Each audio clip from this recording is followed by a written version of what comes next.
নমস্কার বন্ধুরা, চলে এসেছি নতুন একটা বেড়াতে যাওয়ার গল্প নিয়ে। আমার ভালো লাগা থেকে ভালোবাসার নতুন একটি ব্লগে আপনাদের জানাই স্বাগত। এবারে আমাদের যাত্রা হচ্ছে নর্থ বেঙ্গলের উদ্দেশ্যে। প্রচণ্ড গরমে পুড়ে যাওয়া থেকে রক্ষা পেতে আমরা এখন যাচ্ছি নর্থ বেঙ্গল।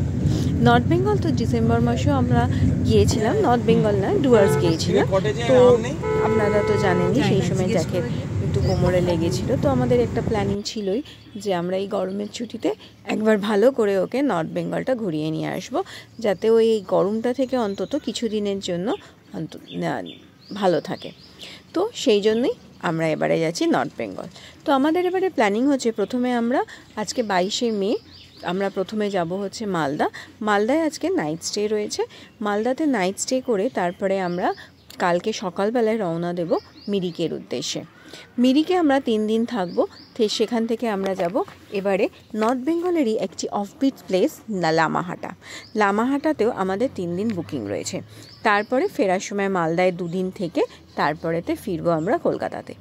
তো এইভাবে ব্রেক জার্নি করার উদ্দেশ্য একটাই, যেহেতু আপনার জ্যাককে নিয়ে এতটা লং জার্নি করাটা খুব একটা সুবিধার কিছু নয়। খুব ফ্রিকোয়েন্ট ট্রাভেল করলে জ্যাকে অসুবিধা হতে পারে। তো এই কথাটা মাথায় রেখেই আমরা খুব একটা ফ্রিকোয়েন্টলি ট্রাভেল করি না। কোথাও গেলে সেখানটা 2-3 দিন অন্তত থাকি, যাতে ও রেস্ট পায়। বা আমার হাজব্যান্ড যেহেতু অনেকটা রাস্তা গাড়ি চালায়, ও একাই গাড়ি চালায়, তো ওরও একটু রেস্টের দরকার। তো সেই কারণে আমরা একটু থেকে যাই। আজকের ওয়েদার কিন্তু যথেষ্ট ভালো। আমাদের মালদায় থাকার একটা উদ্দেশ্যই ছিল যে এতটা লং জার্নিতে আমরা ভীষণভাবে টায়ার্ড হয়ে পড়ি, কারণ শ্রীরামপুর থেকে আপনার শিলিগুড়িতে অনেকটাই ডিস্টেন্স এবং অনেকটা টাইম লাগে লাস্টের দিকে না, আর ধৈর্য রাখা যায় না, এরকম অবস্থা হয়। তো সেই জন্যই এবারে আমরা এরমভাবে ব্রেক জার্নি করছি।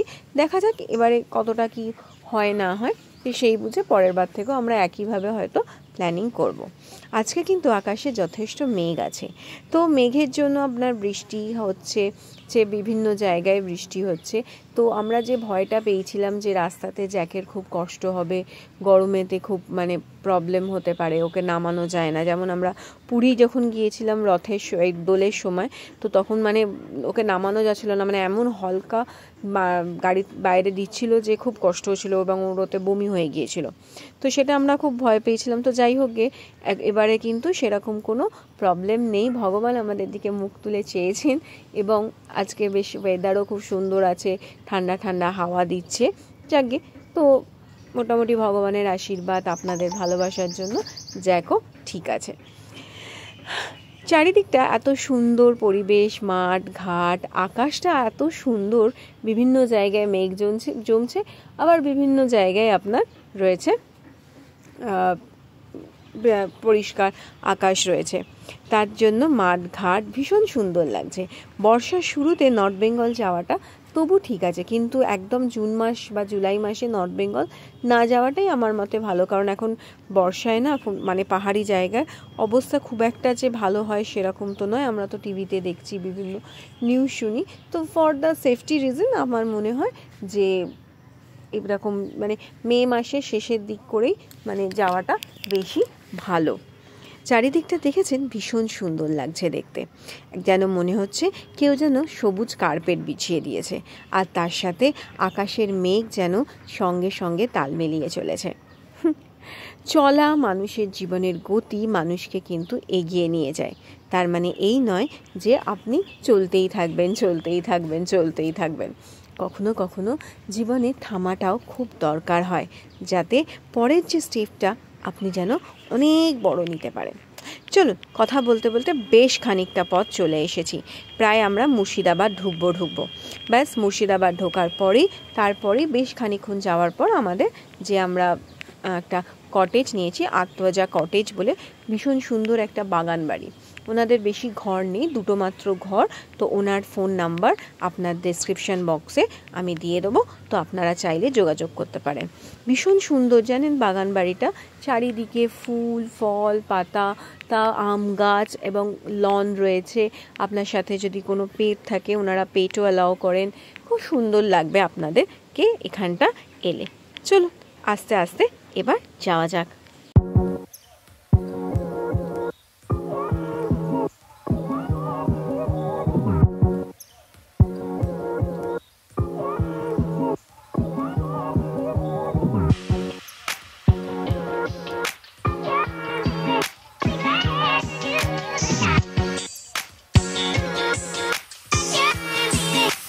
কথা বলতে বলতে আমরা কিন্তু ফারাক্কা ব্যারেজ ক্রস করছি। এর আগের ভিডিওতে আমি আপনাদেরকে দেখিয়েছিলাম ফারাক্কা ব্যারেজে মোট কতগুলো গেট রয়েছে, কি রয়েছে। তবে এখন এবারে দেখলাম যে অনেক গেট কিন্তু বন্ধ রয়েছে, ঠিক আছে। তো এবং সবথেকে বড় কথা হচ্ছে ফারাক্কা ব্যারেজ কিন্তু আজকে বেশ খালি ছিল, যার জন্য আমাদের সেরকমভাবে কোনো প্রবলেম হয়নি। আমরা 2-2:30 নাগাদই মালদায় হয়তো পৌঁছে যাব।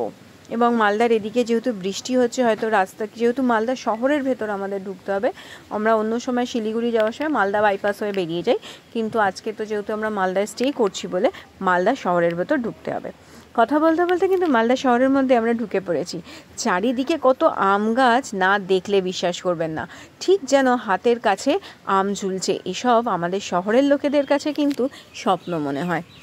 চারিদিকে এত আম গাছ, যেন ঠিক মনে হচ্ছে হাত বাড়ালেই আপনি আম পেয়ে যাবেন। তবে কিন্তু আম বাগানে যারা হচ্ছে রক্ষাকর্তা, তারা কিন্তু সেখানেই মাচার ওপর ঘুমোচ্ছে। তো সেই তার ঘুমের সুযোগ নিয়ে 2-1টা আম যদি পাড়া যেত তাহলে হয়তো ভালোই হতো, কিন্তু হয়তো হবে না, সেই জন্য আমরা এগিয়েই চলেছি। তো রাস্তাটা একটু গন্ডগোল হয়েছে, কারণ জিপিএস এখানে ভুলভাল সিগন্যাল দিচ্ছিল, তো সেক্ষেত্রে রাস্তাটা একটুখানি। মালদাতে আমরা যে কটেজটা নিয়েছি তার নাম হচ্ছে আত্মজা কটেজ। এটা আপনার কালিয়াচক ছাড়িয়ে আর একটুখানি গিয়ে একটু ভেতর দিকে, কিন্তু খুব সুন্দর নিরিবিলি গাছপালায় ঢাকা, দেখতেই পাচ্ছেন। পার ডে আমাদের একটা রুম, ট্রিপল বেডরুম, আমরা 5 জনই সেটাতে রয়েছি। তো 2,500 টাকা করে ওনারা নিচ্ছে, আর জ্যাকের জন্য বলেছেন 300 টাকা এক্সট্রা। এটা গভর্নমেন্টের একটা কটেজ।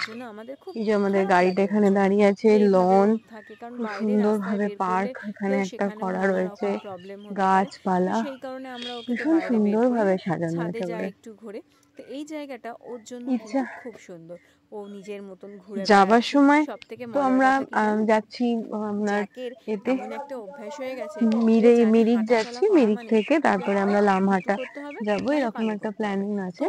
তো ফেরবার সময় 2 দিন আমাদের আরো এখানে থাকার প্ল্যানিং আছে। রুমটা আপনাদের কালকে সকালবেলা, যে আমাকে তো এইটার জন্যই আমাকে হাঁটানো হয়, এটার জন্যই আমাকে বার করা হয়, তো সেই জিনিসটা করছে।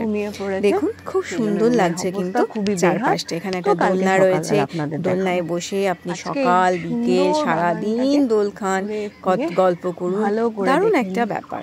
কি সুন্দর দেখুন, গাছে গাছে লেবু ঝুলছে।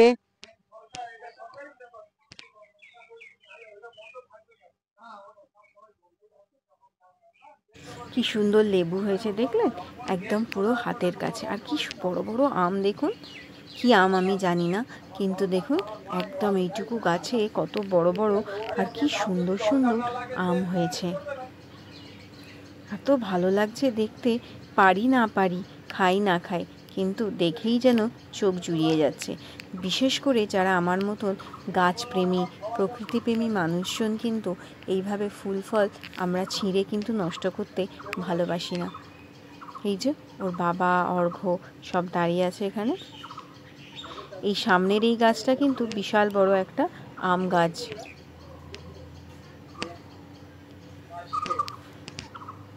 দেখুন গাছে গাছে কি সুন্দর আম ঝুলছে।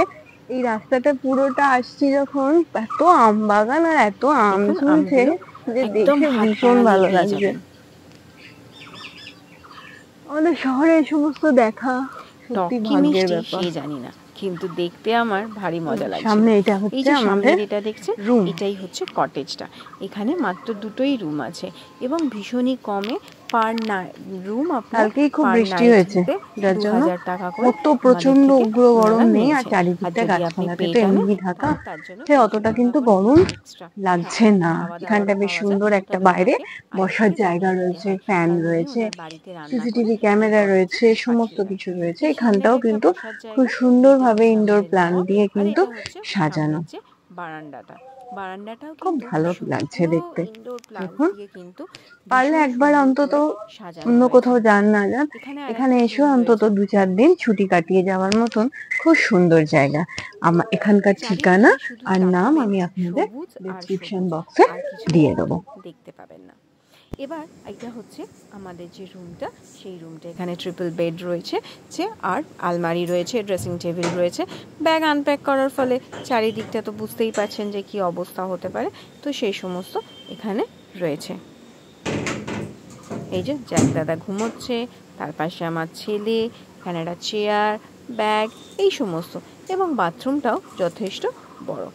আর কি, এরপর হচ্ছে কালকে আমরা বেরিয়ে পড়বো আমাদের নতুন গন্তব্যের উদ্দেশ্যে। বললামই আমরা মিরিক যাচ্ছি। তাহলে ভিডিওটা কিন্তু আজকে এখানেই শেষ করি। আপনারা সবাই ভালো থাকবেন, সুস্থ থাকবেন, সাবধানে থাকবেন। পারলে একটা লাইক করে দেবেন।